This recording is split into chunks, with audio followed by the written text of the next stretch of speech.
Good afternoon, everyone. Good night, good evening in Israel. I'm very happy today. We have our episode 11.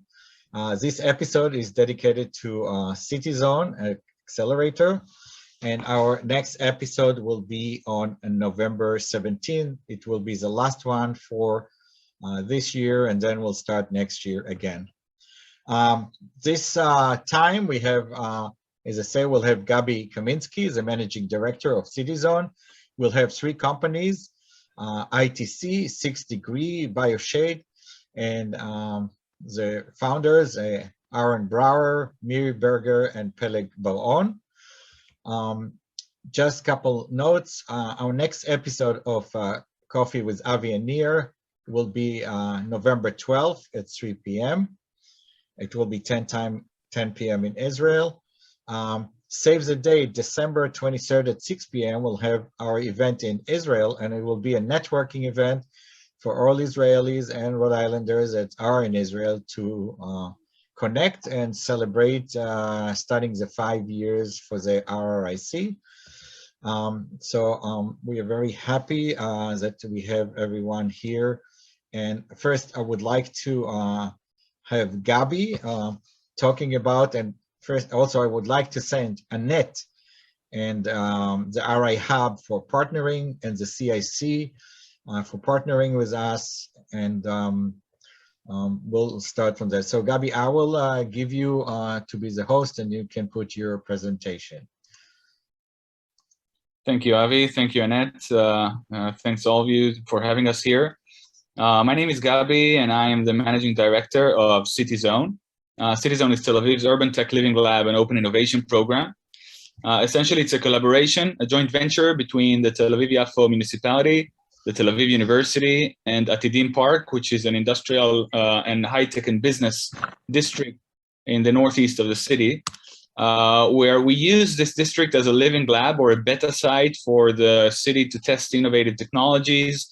We have like a mini city, a real-life environment where innovative startups and companies can come and test their innovations, from autonomous vehicles through different sensors, smart cameras, communication standards, many different things in a real-life context, with an area that hosts 10,000 people daily, 4,000 cars, EV chargers, bus terminal, gas station, shared vehicles, shared bicycles.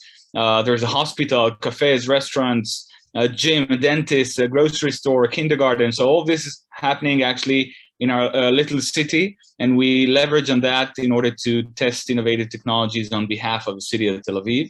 But our main activity is actually the startup program, or the open innovation program for the city, where we collect the different challenges the different departments of the municipality face, and we help them find relevant startups that are working on relevant solutions to these different challenges. So in all areas, local governments actually deal with, ranging from mobility and transportation through community, welfare, infrastructure, security, safety, to the environment. All these topics are game, and we are seeking different solutions to the specific challenges presented to us by the city. Startups that are admitted to a program, they relocate to our offices, what you see behind me in the photo. And on top of that, of course, they have full access to the living lab, so they can install their devices and technology in the street. It's something they cannot do anywhere else in the city of Tel Aviv due to different bureaucratic processes that are required in order to install devices in the street. So it is granted to them as part of our program. They get access to city data, connection to city cameras in real time and stuff like that. Again, this is the only place in the city where they would get access to such data. We connect them with the University of Tel Aviv, to different researchers and labs, where they can collaborate and research together and advertise publications together. And actually, maybe Peleg will say something about that in a few minutes during his presentation. And lastly, but probably most important, they get the city of Tel Aviv as a design partner. So throughout a full year, it's not a short-term accelerator program, it's actually a full year where the startups collaborate with the different stakeholders within the city, the city hall and the municipality of Tel Aviv, people from the technical department, helping them with connectivity, with integration, with data, etc. And their professional experts or customers or users within the municipality to accompany them with relevant feedback so they can mature their product, their technology, and their business understanding with the help of the city in order to mature and become a vendor that is getting paid by the municipality for their services or products. We also connect the startups to other cities around Israel and around the world. So happy to connect with anyone around Rhode Island that feels any of our innovations could be relevant. And we connect with the different industry leaders, the private sector as well. We have partners such as Hyundai, such as Dell Technologies, Venture, which is an HR company from the States trying to help startups relocate from Israel to the States. So all these companies are interested in collaborating with our startups for purposes of joint R&D, co-selling, investments, M&A. Of course, the beta site is very interesting because it's kind of a unique place where different innovations can be tested in a real-life scenario. And of course, access to decision makers within the municipality of Tel Aviv that are very interesting to certain companies.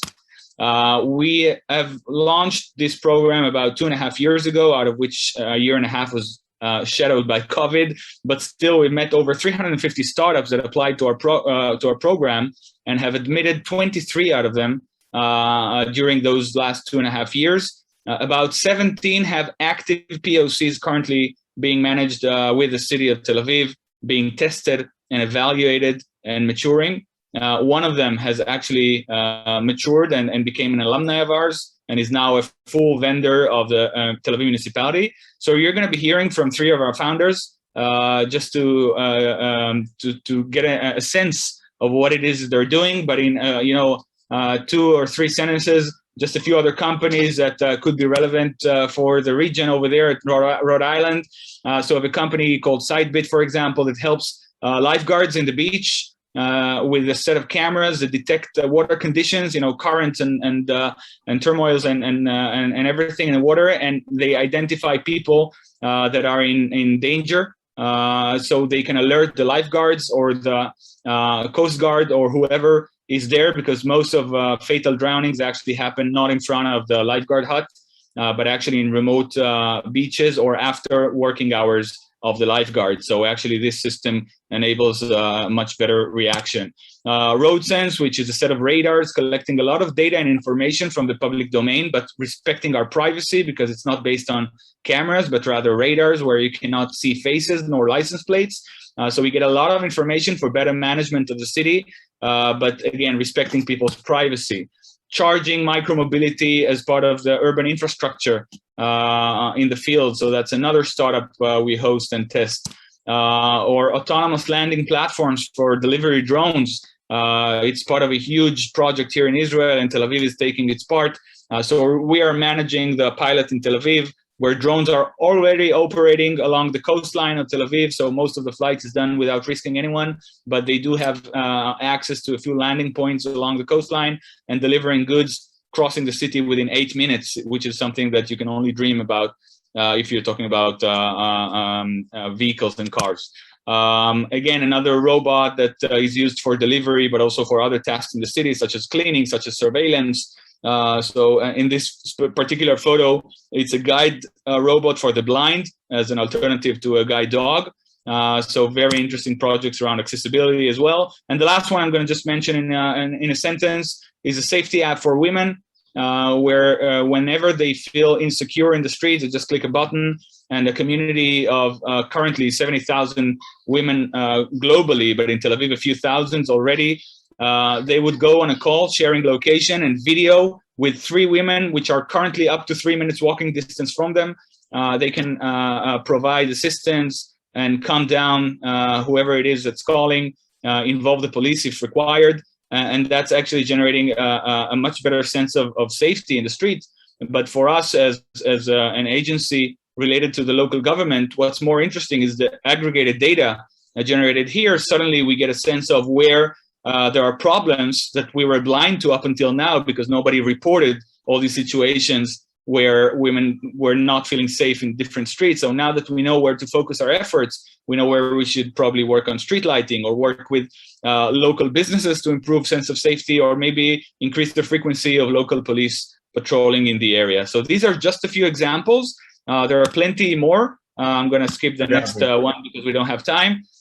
So you can read about them on our website. And now you're going to hear in depth 3 other of our founders. And I wish you best of luck and hope that you enjoy the rest of the evening. And feel free to reach out to us whenever, if you have any questions. Thank you. Thank you, Gabi, very much. What you told us is very interesting. As a matter of fact, I saw that one of your company already participated on our program. It's called Rod Green. And as a matter of fact, we helped her to connect with some people. So I'm happy that it's apparently not your first time that your members are participating. And as I saw it, it's like, wow, this is great. That's wonderful. So by the way, on the last application that you showed about women's safety, yesterday we had an event. We have a innovation week, which a startup week, which Annette organized. And there was a startup that was very similar because it's a big problem at the universities, women harassment. Yeah. And perhaps we should connect the team here in Rhode Island that presented yesterday and your team, and they can work together, because I think I saw some features that you mentioned they don't have, and vice versa. And maybe it's a 2 team. And by the way, one of our big dreams is in future is to have companies that the startups will start in the same time as a team in both locations to bring it faster to market, because a lot of time, and that's one of our efforts of the RIHub, is to help Israeli companies that want to go to market quicker come here first and work together with your team. Because what happens to do Israeli adaptations, and they try to bring it to the US, which takes a whole set of work and time. And if we can do from daytime, have the 2 teams working together, it allows them to come better, quicker to market, and obviously enjoy better skill. So I would like now to transfer it to Annette. Annette, to those who don't know, is the managing director of the RIHub, which is innovation center that was built with IBM AlphaZone Israel. It's a partnership, IBM, Brown University, University of Rhode Island Commerce. So it's a great collaboration, and Annette is really a big force behind, and Annette, it's all yours. Great. If you could either make me the host or Miri the host, because she's going to go first. So I just want to say, as you're doing that, wow, Gabi, I am so envious. Wow. So RIHub's been around. It'll be almost 2 years in November. I cannot believe what you've got going on there. It is so awesome. I am going to reach out to you next week. I would love to make a really strong connection, because what you're doing is you're living the dream of what we would love to do. So that is amazing. It's a pleasure, Annette. Oh my I'll gosh. be looking forward to it. Thank you. And I'm trying to take Annette to Israel. So I'm making Miri the host. Perfect. And Miri, it's all yours. So Miri, I'll just say, we'd love you to speak to us for roughly 10 minutes. I'll make sure you know when time is almost up. We want to hear all about your company, about your vision, and also what we can do to help. So take it away, Miri, and you are on mute. Yeah, unmuting. Thank you so much, Annette and Avi, for transferring it. So nice to meet you, everybody. My name is Miri Berger. I'm the co-founder and CEO of 6 Degrees. And what we do is we've created a motion-based technology that enables people that have lost fine motor skills initially and has grown from there to communicate with technology just by using their motion. If you imagine the way that you use Siri or Alexa to communicate with smart devices using voice, then we do something similar using motion for people who've lost use of their hands because of injury, paralysis, or disease. And the way we do that is by enabling independence and fun so that people want to re-engage and obviously operate independently. So our story began, so I founded the company with my husband, Aryeh, who's also the CTO. And our story, our origin story began when we met shortly, like around 19, around a month after Aryeh got an injury in the Army as a paratrooper. His mobility was injured, injury to his legs, the part you can't see in the picture. And basically, coming from family physicians, Our second date was, and here's your neurosurgeon, he's going to take care of your leg. Then physical therapy started, and we very quickly found out that the first hit he received was the pain, and the second one was the loss of independence. And that affected basically, almost all aspects of his life in terms of education, mobility, social interaction, and other things. And viewing that with other 18 to 22-year-olds around us, we knew that we had to do something about it. And that thing came, landed around a decade later. We understood that we were addressing initially a population of 300 million people that have lost use of their hands due to injury, paralysis, and disease. And these things prevent them from going back to work, from getting a job, and from communicating independently, meaning they get between 3 and 8 hours of care from outside to communicate on digital devices. And as we created the technology, we understood it's applicable to a much larger market of 2.4 billion people who are going through rehab every single year, again, looking at their motion. So what we made was a wearable device, and I have it here, and it's called MyMove. So you can place it for the first time either on your wrist, on your upper arm, or on your leg. It can be on a clothing or a prosthetic, meaning it's not supposed to be, it doesn't have to be a whole arm. We ask you for the first 5 minutes after you place the device to play a game. And that game calibrates your motion, your range, your ability, your speed. And from that point on, you can connect via Bluetooth to anything smart. So if you were to connect to a phone, your motion would be translated to what the phone would see as a finger on a touchpad, allowing you to swipe, tap, zoom, and do other things. And obviously, as we expanded the technology, we can also affect the result. So that means if you have tremor, the result on the screen when you move is a smooth motion of a cursor. If you have limited motion, when you control a computer, you'll get full use of the screen on the other side. And basically, we designed the technology to only connect through Bluetooth to an operating system, any operating system, which basically allows the technology to be used in games, with Oculus, Xbox, computers, phones, tablets, and many other things. So we had over 500 people tested with some amazing feedback, anything from now I can find and pick up my phone very quickly so my wife doesn't get upset, to you took a limb that to me was dead and had no meaning and brought it back to life. Now I can function, communicate, and work, and of course speak with my friends. And so we took that notion and we partnered up with Tel Aviv municipality with Gabi and CityZone to offer the device not only for digital access but for independence and employment. And we basically offered the device we went out and asked corporates, can we post existing positions that you have out to the population that we address, and basically get people back to work. And that's what we're working on currently with the help of the municipality. Now, I'll just give you a brief view of the technology out there. So you all know voice. The other technologies that are out there are basically catered towards people that are partially or completely paralyzed. They can move either their head, their eyes. And so they're not built for people that have mobility, but just lost use of their hands. And that's a target that we are looking at. And so we offer a much faster, a much more fitting way to communicate. And I can go into that with questions if you have any. But basically, comparative to us, there's technologies that do image recognition, tracking your head or your eyes, like the Wii, for example. Muscle potential, meaning you activate a muscle, something happens on the other side, so an A to B command, or EEG technology, which is basically you think right, you think left, and something happens on the screen. All amazing technologies for the populations they address, but again, we address a much larger population that is not getting an answer right now. So quick and simple to use. And as we were using it, we understood that the insights that we are gathering to allow for control can also be used in medical rehabilitation.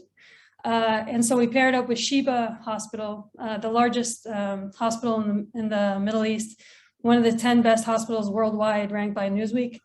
And together with them, we are running a pilot where people who have lower limb amputation and phantom pain because of that amputation can now put on a VR gear, put our devices on their lower limbs, and view their whole legs playing soccer. So you can kick with your right or your left limb, and you'll see yourself kicking a ball in the game. You'll feel haptic feedback. You'll see it, hear it, feel it happening, and in return, convince the brain that the leg is there effectively reducing the pain. We are in the middle of this research. So far, we've seen people walk in with pain over 5, between 5 and 10 on the pain scale, leaving with 0, and that stays between 2 days and 10 weeks, which is amazing for us. But past that, we can also give them insights on their care, meaning how their range, the ability, the speed, favoring one leg over the other has addressed during that treatment. And we see that as a valuable insight, both for independence of a patient, seeing how their care is progressing, and the physical therapist taking care of them, or occupational therapist taking care of them, being able to remotely communicate that information and kind of give, according to those insights, the continuous care.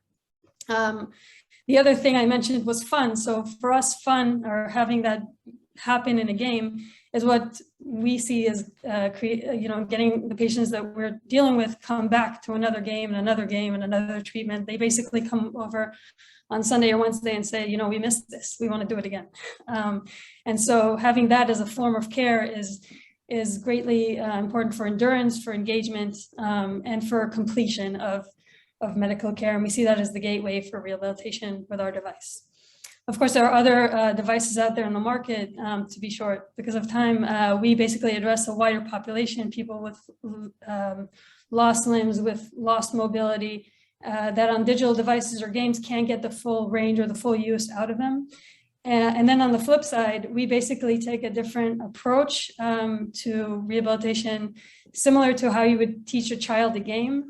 In the beginning of teaching a game, you would let the child win, and then they would cause them to want to come back. And with the ability for us to affect the result, we can basically give that feeling of success in the initial treatment and have people come back and kind of increase the range as they go, rather than have them reach a goal that's very far away in order to see how they progress. So it's a kind of a different view from what's going on right now in the market.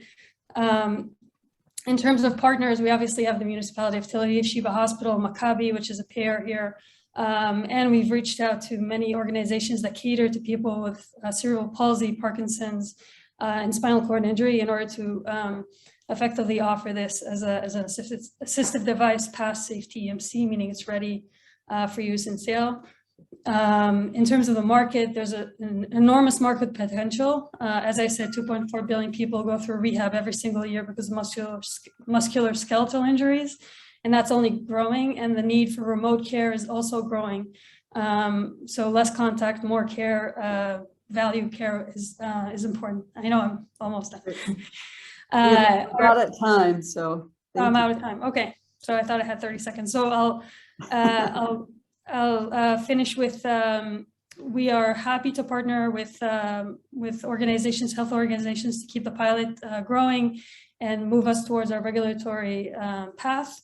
And we are an engaged and enthusiastic team about this subject, and are happy to partner and speak with you about getting this impact cycle growing. So thank you for listening. Wow, Miri, what you're doing is fantastic. It's amazing, actually. And how long have you been around? A couple years? Yeah, so we founded it mid-17, Okay. and our first team member joined in 19. So we basically had the technical knowledge still lifted, but now we're growing for partnerships and more. So in terms of the United States, have you developed any partnerships yet in the US? Yeah, so I'll go back, but we've reached out to many awareness created organizations such as the Givellum Foundation, Michael J. Fox, and we're right now, we're trying to turn that engagement into affiliation or partnership in order to grow and get more opportunity, like, venture or businesses or VA related hospitals that could help us potentially get the path to market expedited. Miri, reach me after the program and I will connect you with some local hospitals here. Yeah. I'm very interested in rehab, and we have the connection here in Rhode Island, so we'll be happy to help you. Yeah, I'm actually in the US beginning of November, so I'll be happy to actually come visit. So Come be in touch visit, with me and we'll try to set you some meetings. Great, thank you so much. That is great. If you wouldn't mind making, actually the next person that's going to be the host would be Peleg. If you could turn the host over to Peleg, that'd be great. Miri, what you're doing is fantastic. It actually looks fun, like you said in there. And what you're doing is you've decoupled, you know, we have all of these manufacturers trying to put that kind of technology into their own devices, when in fact you've decoupled it and made it so that you could use it with any device, which I think is exactly right on. So fabulous. Thank you again. All right, next we're going to hear from Peleg Barong, BioShade. So take it away, Peleg. You have 10 minutes. Okay, cool. Can everybody hear me well? Yes. Okay, so I'd like to present BioShade, and we provide green shade for smart cities. In this picture, you are able to see how Tel Aviv city looked and changed over 70 years. But more importantly, from than how it looked is how it feels. And it basically feels a lot warmer than it used to be. And this heating trend in cities is happening worldwide, and it's actually increasing. And we try to answer this challenge coming with urbanization. So basically the problem is called the urban heat island, and you might have heard about it. It basically says that the cities we live in are actually a lot warmer than their surroundings, and this is due to intense human activity. The warmer the city we live in is actually it's a lot more wasteful. It burns a lot of energy and a lot of resources, and it's much more polluting the environment as well. So here we can see a heat map of Tel Aviv area, and it was found that it's 3 degrees warmer Celsius than its rural surroundings. Financially, this problem is causing a loss of billions of dollars each year. In this picture, we're able to see how UHI problem looks in thermal image. So we can see that how the urban environment looks when it's in 95 degrees Fahrenheit in the shade. The temperatures of other surfaces in the city, such as asphalt, concrete, and even sunshades, we can see here, are reaching to around 140 Fahrenheit. And this is because all of these artificial materials are absorbing solar energy and emit it back to the city as heat. The temperature under the trees, on the other hand, is a lot more convenient. And the reason for this is the significant difference is that the plants actually have an active cooling mechanism. They cool their environment to create microclimate around them by reflecting the radiation back to the atmosphere and evaporate water molecules through their leaves. And through the process of researching about the qualities of plants, we thought how we can bring these qualities back to the environment in order to benefit the city and the citizens in it. So this is our solution in BioShade. It's a smart and ecological shading system. The main value is by providing biological shade, which we saw is a lot more benefiting the city than regular shade. And by installing the system on existing shading elements in the city, we are able to get significant shading area in just a matter of months in comparison with other types of shading, natural shading. And we also can decrease the heat stress in the vicinity of the system, as we can see here, by 51 degrees Fahrenheit. And in large scale, we're able to mitigate the urban heat island of the system. We're able to do this while saving water through irrigation in comparison with soil, growing plants in soil, and we can get twice as fast enhanced growth rate. In terms of other values and SDG goals, we're able to increase biodiversity in the city, mainly of pollinators, and we're able to target the sustainability and positive climate action goals of the SDG. Here we can see our prototype. So we got pre-seed funding, and we worked on our proof of concept. And in our prototype, we have managed to acclimate 4 different species to our customized hydroponic system. and we were able to measure enhanced growth rate, and we got 40% vegetation cover within a month of growing the plants in them. And we also monitored the reduction in heat stress, as we can see here, and got a decrease of up to 20 degrees Fahrenheit.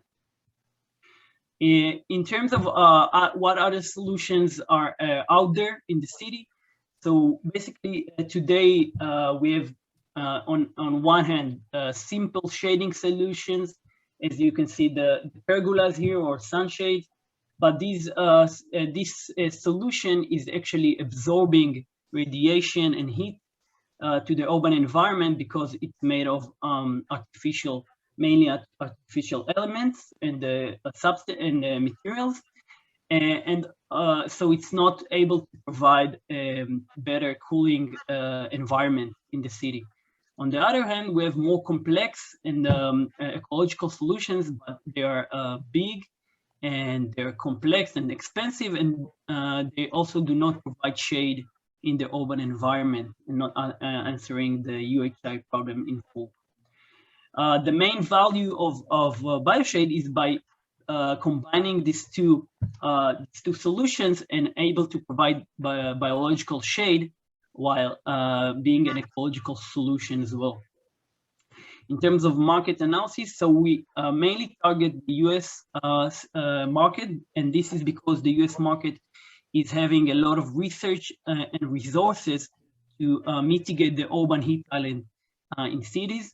There is also a big study going in Rhode Island, in Providence, that was done by NASA. So we mainly target there, but other cities all over the world are also able to mitigate and try to mitigate their urban heat island and to estimate the damage it's causing. Here we can see the UHI intensity index and also the green roof concentration all over the US. And we can see this problem is actually causing some disturbance, and already solutions are starting to popping up, but also we are trying to raise the awareness of biological shade in the city. Here we can see a case study in Tel Aviv area. This is a open park just opened this year, and in the left image, it's really visible to see that a shade resource is really scarce there, and people cannot enjoy this park in the heat of the summer months in Israel. The go-to solution is simple, standard artificial shade, but as we said, it's not a viable solution in terms of the local climate in summer months. We offer our system to integrate into shading elements and to create an oasis effect and to create a microclimate which is much more convenient to be in and will imitate shading of big trees in the urban environment. In terms of our process and milestones, so we accepted to CityZone not a while ago, and now we're working on our MVP with CityZone. And soon enough, we'll be doing pilot project in Tel Aviv, and we will look for pilot projects in other cities around the world as well. What we look for in BioShade is basically pre-seed funding for mass production, business and marketing, mentoring and scaling up strategy, and collaboration with high-index UHI cities in the US, such as in Rhode Island. Our team, so Nir Berholtz, an agronomist, climate control specialist, Yogev Marom, our product engineer and professional in mechanical engineering, and myself, hydroponics and ecology agronomist.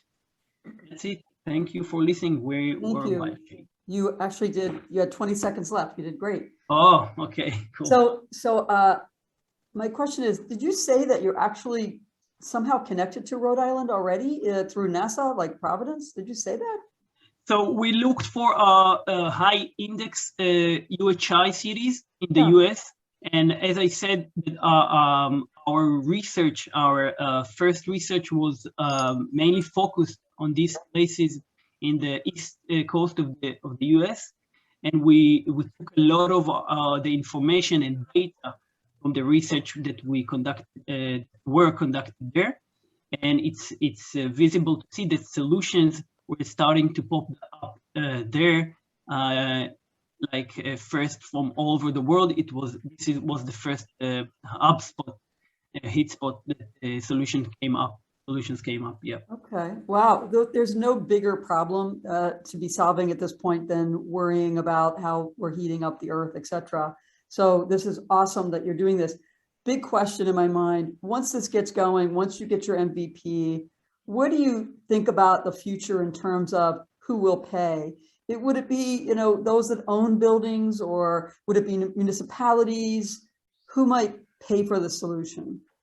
Yeah, so basically in our vision, we aim for a large scale impact. So we do target the municipality sector in order to create as much shade as possible in terms of area. And by that, we will be able to mitigate the urban heat island in specific places, urbanized specific locations, but also in new neighborhoods and new urbanized locations that are highly industrialized. We will be able to provide our solution there. That's great. And you're saying right now you don't have a location specific in the US, is that correct? Yeah, and not yet. So it would be, something that we will talk about here, that maybe we can get a pilot here, which would be awesome, by the way. Yep. The big question is always who will pay? How can we do that? Yeah. I have a very quick question for you, Peleg. As you know, the weather here is cold in the winter. So will it provide some refuge from snow? Because when we have the snow, you cannot walk. And so the behavior of what we need here, especially in Rhode Island, is a little bit different in the winter. So just kind of, I threw it to you. I wrote you in chat to contact me next week. So yeah, that's a major point. We will need to research and to understand which specific plant species will do for each and specific location. Maybe the system will go to hibernation during winter time. But yeah, we will need to check that out. That's awesome. Great job, and good luck. March of 2022 is right around the corner when you have to get going really fast. So if you wouldn't mind, since you are the host right now, can you make Aaron Bronner the host? Yeah, just so much. And it was great to hear from you, Peleg, and I'm glad you're going to connect up with Avi next week. So thank you. All right, Aaron. He is. Just a second, I'm waiting for Peleg. Just a second. Aaron, I'll let everybody know Aaron Bronner is the founder and CEO of ITC. That's correct. And again, we saw that you're also part of CityZone. So with that, please share, and you have 10 minutes. Tell us what ITC is all about. Okay, thank you very much. My name is Aaron Bronner. I'm the CEO and the co-founder of ITC. Our vision is to make all of us spend less time on the road. So the current situation in Israel right now, we're managing every day more than 150,000 vehicles every day. And we already proven that we succeed to reduce the traffic jams by 40%. And from the perspective of human hours, we succeed to save in one intersection 1,700 human hours weekly basis. So you have a problem, okay? And why you have a problem? Because the US market loses every year more than $87 billion every year because traffic jams. It's effect on your economy, it's effect on your mode, it's effect on the pollution, it's effect on us. And for example, if we take the Berlin city, so today, the average speed in Berlin is 17 kilometers per hour. And if we compare this period to 100 years ago, when the people in Berlin used horses to take them from the place A to place 2, so 100 years ago, the average speed in Berlin, it was 25 kilometers per hour. So from this perspective, our situation today, it's worse than 100 years ago. So what has changed in the last 40 years? For example, I don't know, maybe there have some people remember the situation 40 years ago. The 40 years ago, there were not traffic jams, so there wasn't a common like today. So what changed from 40 years ago until today? So more and more people move to the big city, of course. The natural population growth, and if 40 years ago, one car is enough, the average for 2 families. So today, for one family, they have at least 2 cars. So this is the vertical of the users, but another vertical of infrastructure. So the same method, the same technology, and the same sensor used in the same way like today. So this is create uncorrelation between the demand to use on the traffic, on the roads, and the infrastructure which manage all these users. So we understand, and maybe we will pay for this problem, but it's not only us. The government and municipalities around the world understand and will pay for this problem, and they will pay for the increase the capacity, the flow on the roads, build the new bridges, interchange, sensor, prioritize public transportation. All this solution, it's expensive, and you see, we still have a problem with the traffic jam. So we created another solution that's affordable and effective. It's complete the rest of the another solution. So how it's work, how our solution works. So it's working 4 simple steps, okay? Step 1, we connect to the exist camera around the intersection. We collect all the objects around the intersection. What is the type of the vehicle? If it's bus, if it's truck, you can see in this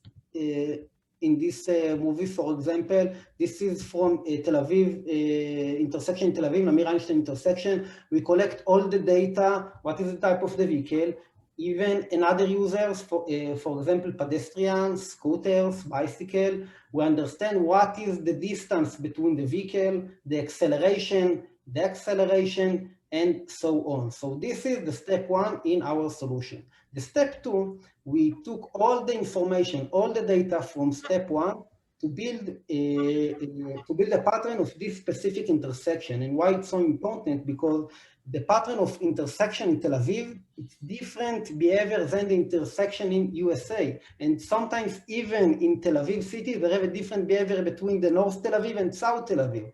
And sometimes even in the same intersection, it's the different behavior between the morning and the evening. And why? Because people in the morning, go to the school, to the offices, and so on. And afternoon, it's another driver, because people go to the mall, go to the restaurant, go to the dinner. So we need to build a specific pattern of this intersection, and this is the step 2. The step 3, we have a good, smart algorithm which can predict what's going to happen in the near future. And why it's so important? Because sometimes, even in this intersection, right now it's free from all the direction around the intersection, but maybe in 2 minutes, 10 minutes, it will be busy from some direction. So if we know it will be busy from some direction, we can prioritize this direction and we can prevent traffic jams. So this is the step 3. And now you can see the graph. This is a real graph from Namir Einstein intersection. You can see the 2 cars. And you can, as you can see in this graph, our accuracy, it's more than 95%. And the step 4, we close the loop. Our recommendation, it's not, we are not send a recommendation that no one know what to do with a recommendation. We close the loop by another algorithm which send instruction to the traffic light how to manage the intersection. And this is a real situation in Tel Aviv again. By the way, so this is the apps of Tel Aviv municipality. People in the traffic light room use these apps daily basis. This is a program instruction to the traffic light. And in the next 10 seconds, you can see in this slide, these apps, the traffic engineer can understand in real time, 24/7, how many cars, how many buses, how many pedestrians come from each direction to each direction. Just a second, I want to show to you what's happening in our real experiment. So we succeed to prove in Tel Aviv municipality in this video, it's the same intersection, the same day, the same hours, but in other weeks. So we succeed to prevent the existing traffic jams by 20%. This is in Amir Einstein intersection. So we are a software company. After I speak about our system, so we are a software company. We are not hardware company. Of course, we need some sensor like camera and controller to analyze and for our software, but we use the off-the-shelf camera and off-the-shelf controller. And why it's so important? Because today in the 5G of cellular communication, we can connect to the exist camera, and the camera streaming the video to the cloud, and all the process I already mentioned in the previous slide, it's happened in the cloud, and we are only send instruction to the traffic light how to manage the traffic jams. And sometimes, of course, our aim is to prevent traffic jams, but sometimes, like in Tel Aviv municipality, they request us to prioritize public transportation and pedestrian, so we implement the policy of the municipality. In Amir Einstein intersection, we already spoke about it. It's passed more than 60 vehicles every day. We succeed to increase the travel time by 35%. We reduce the CO2 emission, and human hours we already talked about. We deploy by municipality and organization like Tel Aviv municipality, Netivei Israel, the big roads in Israel. We get a grant from the Ministry of Communication, Ministry of Transportation. We get investment from Shikun Vebinui, it's the biggest company in infrastructure in Israel, and we have some project in Japan with the Koito company. Our business model, it's not B2G. Okay, we prefer to work with a local integrator, you know, with the company which sell to the government, the company which already install camera and traffic light and so on. And why? Because we understand where we are good, where we are maybe perfect. So in the fields of machine learning, artificial intelligence, and math, we are perfect there. But in the fields of installation, maintenance, you know, go to the tender, speak the language of the traffic light engineer in the municipality. There have another company, they better than us. So if we are collaborate, so it's not 1 plus 1, it's not 2, it's 3. My name is Aaron Browner. I'm the CEO and co-founder. Dvir is the second co-founder. Our background is electrical and computer engineer. Our chief scientist is Professor Amir Geva. He writes more than 100 patents, and he one of the top experts in Israel and maybe around the world in the field of unsupervised machine learning. So I want to finish with the sentence. The next time you stack in the intersection with a stupid traffic light and you think, why? I mean, this direction, but the another direction, it's free, but I'm still stuck. So think about us, we'll solve it. That was awesome, Aaron. Thank you. And you hit right on time. Thank you so much. So are there cities that you're working with now in the United States for sure? I think I heard you say that you are, but are there in particular, are you working with any cities here? No, so right now we finish to prove our technology concept in Tel Aviv municipality together with CityZone. So after we finish to prove our technology concept, we want to scale up to extend our solution to our target markets. So it's US and Europe, and that's why it's so important we are here. You can connect us to local municipalities or local integrator companies, so it will be awesome. When would you be ready for that? Are you ready right this minute, or are you ready in 3 months for that connection? In other words, coming out of proof of concept. Right now, we are by the way, we are the first and the only company in Israel that succeed to operate traffic light by external algorithm. So we are ready to scale up, go abroad. This is the time. So here is a thought.